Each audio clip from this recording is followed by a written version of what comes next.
Hyper Light Breaker drops into early access on January 14th, and ahead of its launch, Livid and I got an exclusive sit-down with the developers and the chance to go hands-on with this upcoming extraction roguelite. There is a lot to get excited about, but even more you need to understand before playing. My name is Kodiak, this is Legacy Gaming, and today we're sharing everything you need to know about Hyper Light Breaker. Hyper Light Breaker has got a lot of attention. In fact, there are millions of views across their multiple official trailers, which just goes to show how excited people are for this game. But up until this point, we knew very little about what the actual gameplay loop would be and how an extraction roguelite would all work. That mystery is now gone, and after playing 2.5 hours with the developers, we have a really clear idea of exactly how it's all going to play out come early access launch day. You play as a breaker, and at the time of launch there will be 3 that you can unlock, with more coming throughout early access. Your breaker determines which SciComm you can start with. These are items that grant you your baseline stats as well as a unique perk. I wouldn't go so far as to say it locks you into a class or a playstyle, but it does really help define the way your character can operate, and to be clear, you can change these out. For example, the Gunslinger SciComm can be used on Vermilion, the breaker. When equipped, it grants Vermilion 75 HP, 100 battery, which is your ammunition, 90 armor, 100 strike, which is your melee damage modifier, 120 blast, which is your range damage modifier, 150 stamina, a 3% crit chance, a 220% crit damage, and 1 OPS. The unique perk triggers every time your rail, the name for your ranged weapon, crits. When it crits, the next shot is guaranteed to be another crit. So as you can see, Vermilion's perk is geared towards a ranged playstyle, which again, doesn't define the breaker entirely, but does give you a good idea of how you'd want to build out the rest of your loadout. It's nice to know that things like weapons and your passive buffs, called Hollow Bites, can both be changed despite what breaker you're actively using. Before you venture onward, you'll start in the hub, a hugely important place where you can tap into a number of different vendors and systems to make your next run that much more successful. Ferris Bit, the first vendor in the hub, offers a number of things, including the ability to unlock new SciComms. They're expensive, costing golden rations, a coveted resource within the game, but as we just discussed, those SciComms can shape the way a breaker plays. Ferris is also the key to the overarching progression system, allowing you to tap into a matrix skill tree to unlock permanent enhancements that affect all of your breakers. These too cost golden rations to unlock. Ferris is also the keeper of lore within the game world, and as you explore the overgrowth, you'll be able to unlock various memories associated with each of the bosses in the game. Once you have a fragment complete, you can unlock it, and you'll get a snippet of the story told almost like a comic book. Ferris Bit is just one of the faces you'll grow familiar with in the hub. Alongside him are a few other notable NPCs that will each aid you in their special way. Each has a different inventory of goods, and those items rotate every couple of runs, so there's always something worth checking out. Just outside the main building to the right is Skeksis, who will sell you melee weapons as well as upgrade your currently acquired melee gear. Down the path a bit further is Roll Best of Furnace, who sells amps. These are active abilities that each do something unique and can be triggered every so often during combat. Roll will also sell you armor, which gives you a little extra protection during a run. On the opposite side of the street is Cobra Balta, who sells and upgrades your rail weapons. Now before a run, you'll have the chance to modify your loadout, and this is a critical step in your preparation before taking on the challenges of the overgrowth. Using the items you've purchased or scavenged on a previous run, you'll need to equip up to 5 Hollow Bites, a SciComm, an amp, a melee weapon, a rail weapon, and any armor you might have. Those make up the entirety of your kit, and while they might have different names, it all becomes very familiar after just a few runs. Medipacks are also hugely important in Hyper Light Breaker. Not only will they keep you alive during a run, but they can also be used to revive a downed ally. These quite literally keep you and your team in a run. Speaking of runs, how about you run on over to our second channel and drop a sub so we can grow our following even more.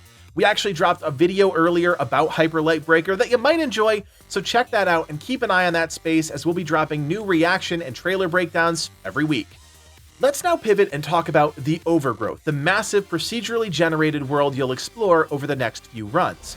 Unlike some other roguelike games where death essentially resets the experience, Hyper Light Breaker functions a bit differently. Once your world is established, you'll have 7 deaths before it regenerates. This is critical because Hyper Lightbreaker is an extraction game, and as you'll explore the overgrowth, the Abyss King will constantly ramp up the challenges. You can extract by reaching the designated extraction point and surviving the gauntlet, or you can just die at any other point, which will exhaust one of your lives, as well as waste all the gear you've collected. It's a balancing act. That's the extraction nature of the game, but it's also a roguelike that provides you with opportunities to progress between runs. All that being said, the first time you zone into the overgrowth, things might be a bit overwhelming. Unlike a traditional roguelite where your path is a bit more linear, the world of Hyper Lightbreaker is wide open, and you'll have to make a choice where to venture first. However, your goal is clear. Defeat the 3 crowns, also known as bosses that stand in your way, and then confront the Abyss King. To do this, however, you need to recover prisms. See, each crown's arena can only be unlocked after recovering a certain number of prisms, noted by the diamonds under their pictures on the map. These persist between runs, so if you collect 2 during one run, you'll start with those 2 on the next run so long as you're still within the same map, which remember, resets after 7 deaths. Prisms are found in a variety of ways, but are clearly marked on the map with a gold diamond.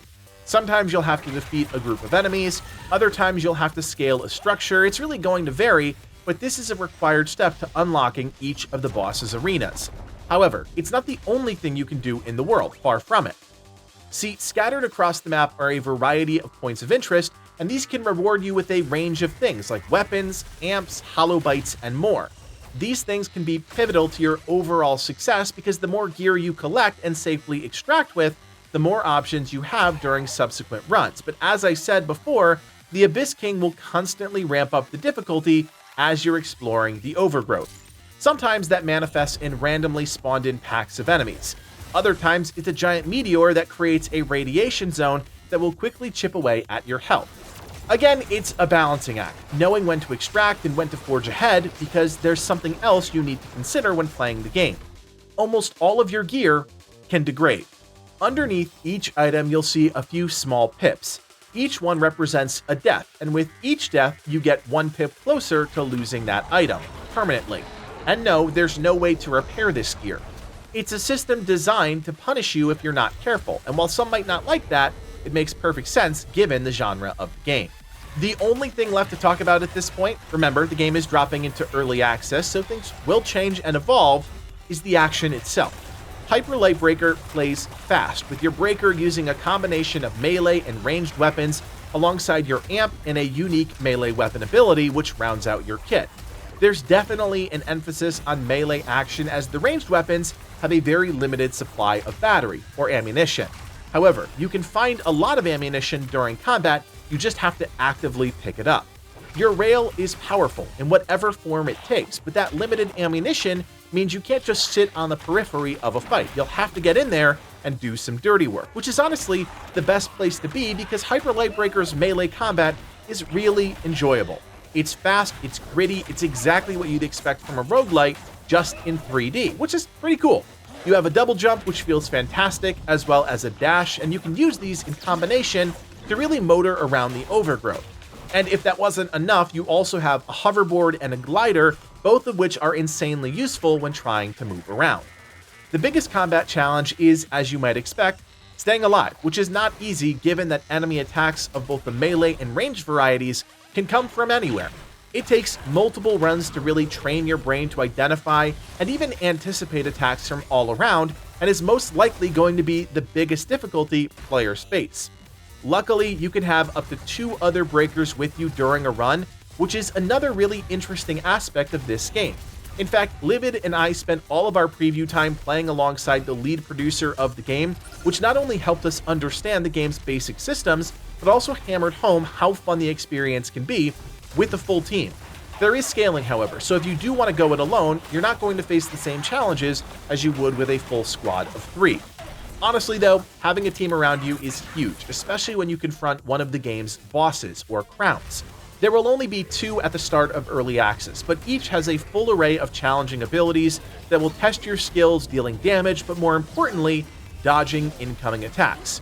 We don't want to spoil too much in this preview, just give you an idea of what these crowns are so you're prepared when you do eventually unlock them. Killing a crown rewards you with some incredible gear, as well as resources needed to upgrade the various progression systems, but most importantly, gets you one step closer to the Abyss King. So there you have it, everything you need to know at this point about Hyper Light Breaker ahead of its early access release on January 14th. If you guys have any questions about the game, feel free to leave us a comment in the section below. And as always, if you appreciate the work that goes into creating these videos, be sure to subscribe to the channel. My name is Kodiak, and from everyone here at Legacy Gaming, thanks for watching, and play on.